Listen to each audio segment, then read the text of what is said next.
El cello es un instrumento de la familia del violín. Empieza a aparecer a finales del siglo XVII como basse de violon o violín bajo, porque era básicamente un violín grande y grave. Y poco a poco fue evolucionando hasta tener su rol fijo en la orquesta ya en el siglo XVIII, volviéndose un instrumento cada vez más solista en el siglo XIX, y en el siglo XX comienza a tomar lugar en distintos géneros musicales, tanto en la música académica como popular. La música más antigua para violonchelo de la que tenemos registro en 2020 son las ricercatas y sonatas de Domenico Gabrieli, compuestas a finales de 1600.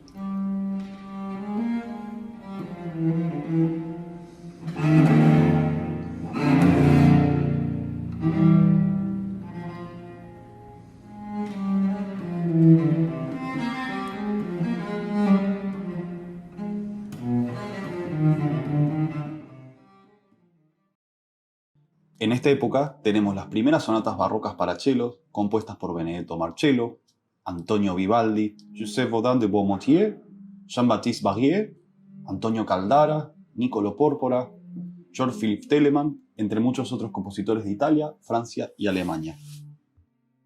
La música cúspide de esta época fueron las 6 suites para violonchelo solo de Johann Sebastian Bach, compuestas alrededor de 1725 o 26 en Köthen, Alemania.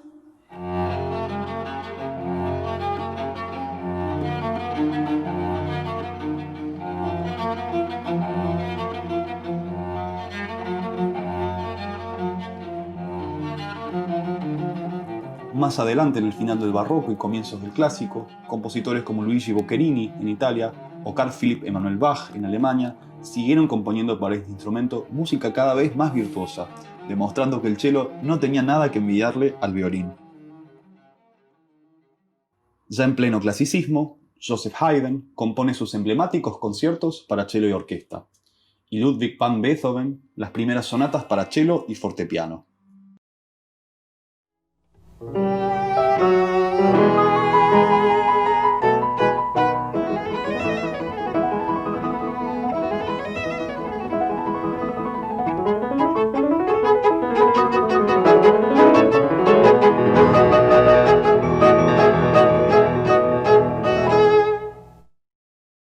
En el clasicismo, la orquesta se conforma casi como la conocemos hoy en día, y el cello empieza a formar parte central de este orgánico junto a los violines, lo cual hizo que se expandiera por toda Europa.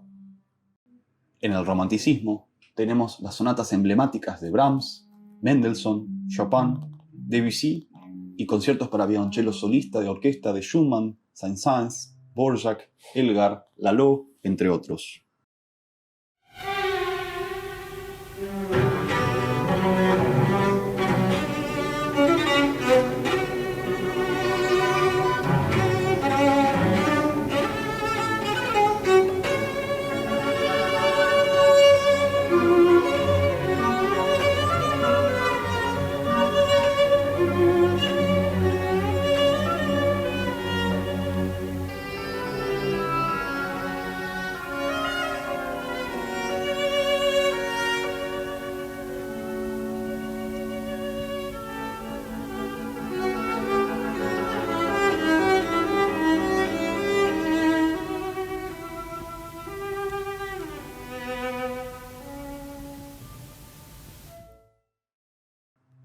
En el siglo XX, el cello ya estaba desparramado por todo el mundo, siendo uno de los protagonistas de la música orquestal, con obras enormes de Shostakovich, Prokofiev, Casado, Barber, y participando de música de distintos países en América y Asia.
El cello es un instrumento de construcción muy interesante, desarrollado principalmente en Italia durante el siglo XVII por los luthiers de la familia Maggini, Amati y Gasparo da Salò. Y en el siglo XVIII se instaura el modelo más similar al que usamos hoy en día gracias a la familia Stradivari.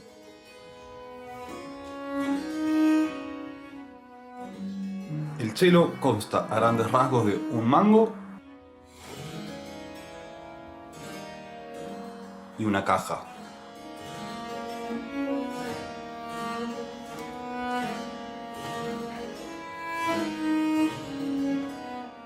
Si empezamos de arriba, tenemos la voluta o riccio, que cumple un rol decorativo en el instrumento. Y en el clavijero encontramos las clavijas,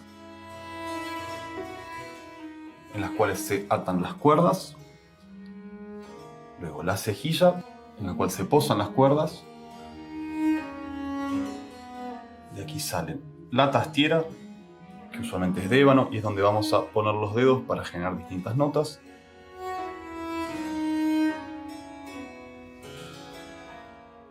El mango, el cual se encuentra encastrado al instrumento.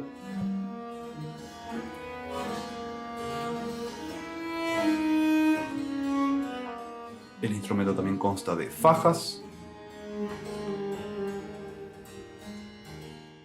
un fondo,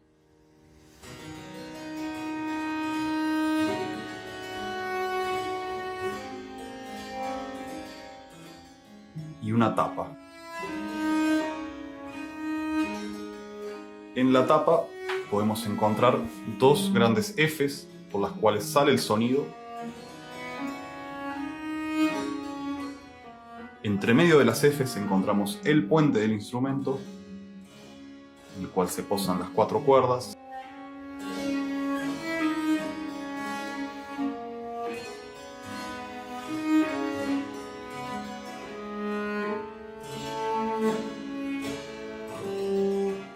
Y abajo del puente encontramos un pequeño palito que se llama alma, que conecta la tapa armónica del instrumento con el fondo, haciendo que el instrumento vibre en su totalidad. Es importante saber que tanto el puente como el alma no están pegados, se sostienen por la tensión de las cuerdas, así que jamás hay que desajustar todas las cuerdas juntas porque corremos el riesgo de que se caiga el alma. Y si esto sucede, solamente un luthier especializado va a poder posicionarla correctamente de manera tal que no dañe al instrumento. Si continuamos bajando, tenemos el cordal, en donde se enganchan las cuerdas, y los microafinadores, que nos permiten realizar pequeños ajustes en la afinación. El cordal se encuentra atado al botón del instrumento por un tiracordal.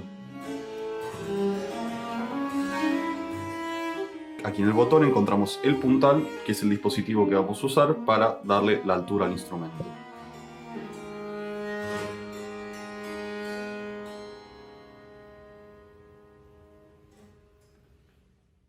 Al ser un instrumento de madera, hay que cuidarlo mucho de los cambios bruscos de temperatura, evitar que el sol directo y cuidarlo en situaciones en que estemos con aire acondicionado o con calefacción, ya que esta tiende a secar mucho el ambiente, haciendo que el instrumento sea mucho más propenso a rajarse. También es muy importante que cuando no estemos tocando, dejemos el cello en un lugar seguro, especialmente si tenemos mascotas o niños. Otro aspecto importante a tener en cuenta es la higiene del instrumento. Cuando terminamos de tocar, podemos pasarle una franela para quitar los excedentes de resina sobre las cuerdas y sobre la caja, que si no lo hacemos con regularidad se puede generar una costra de resina que después es más difícil de sacar y estéticamente no queda muy bien. También, cada tanto, se pueden limpiar las cuerdas con un poquito de alcohol y algodón, para sacar los excedentes de resina que quedan entre el entorchado de las cuerdas por donde pase el arco.